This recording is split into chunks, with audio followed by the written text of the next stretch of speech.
नमस्कार दोस्तों, आप देख रहे हैं एचके एजुकेशन चैनल और मैं हूं हरिकेश। आज हम एक महत्वपूर्ण ऐतिहासिक घटना के बारे में बात करेंगे जिसका प्रभाव पूरे यूरोप पर पड़ा और वो है इटली का एकीकरण। तो चलिए शुरू करते हैं। 19वीं शताब्दी की शुरुआत में इटली कोई एक देश नहीं था, बल्कि यह कई छोटे छोटे राज्यों और क्षेत्रों में बंटा हुआ था। इनमें से कई क्षेत्र या तो सीधे विदेशी शासन के अधीन थे या विदेशी ताकतों के प्रभाव में थे।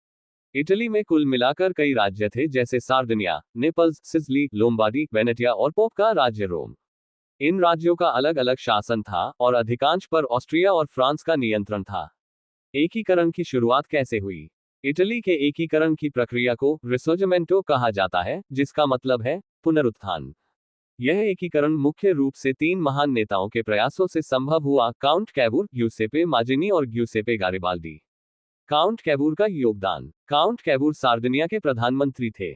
उन्होंने एक कूटनीतिक दृष्टिकोण अपनाया और इटली के उत्तरी क्षेत्रों को एकजुट करने में महत्वपूर्ण भूमिका निभाई। कैवूर ने ऑस्ट्रिया के खिलाफ लड़ने के लिए फ्रांस के साथ एक गठबंधन किया।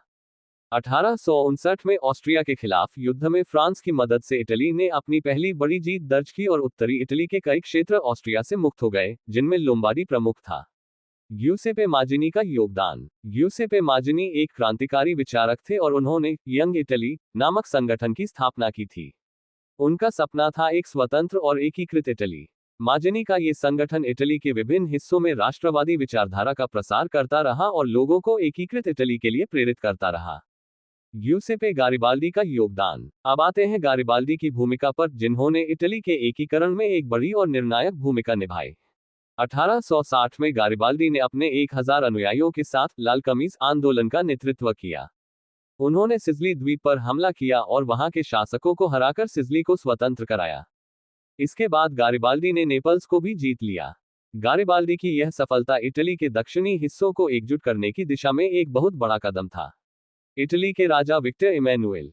इन सभी क्रांतिकारी और कूटनीतिक प्रयासों के बाद सार्डिनिया के राजा विक्टर इमैनुएल II ने इटली के एकीकरण का नेतृत्व किया। 1861 में उन्हें इटली का पहला राजा घोषित किया गया।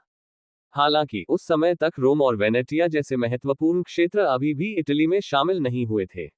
रोम पर पोप का शासन था और वेनेटिया पर ऑस्ट्रिया का कब्जा था।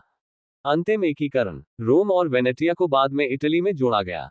1866 में ऑस्ट्रिया प्रशिया युद्ध के बाद प्रशिया की मदद से इटली ने वेनेटिया को ऑस्ट्रिया से छीन लिया। अंत में 1870 में फ्रांस प्रशिया युद्ध के दौरान फ्रांस की कमजोर स्थिति का फायदा उठाकर रोम पर इटली का कब्जा हुआ। इसके साथ ही इटली का एकीकरण पूरा हुआ और रोम को नई राजधानी बनाया गया। निष्कर्ष। दोस्तों, इटली का एकीकरण एक बहुत ही महत्वपूर्ण घटना थी, जिसने पूरे यूरोप में एकता और स्वतंत्रता की भावना को बढ़ावा दिया। यह एक लंबी और कठिन प्रक्रिया थी, जिसमें सैन्य अभियान, कूटनीति और क्रांतिकारी विचारधारा की महत्वपूर्ण भूमिका रही।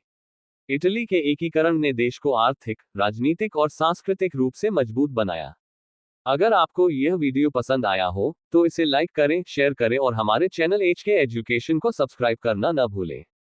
हमें कमेंट में बताएं कि आपको ये जानकारी कैसी लगी और आप किस और विषय पर जानना चाहेंगे। धन्यवाद।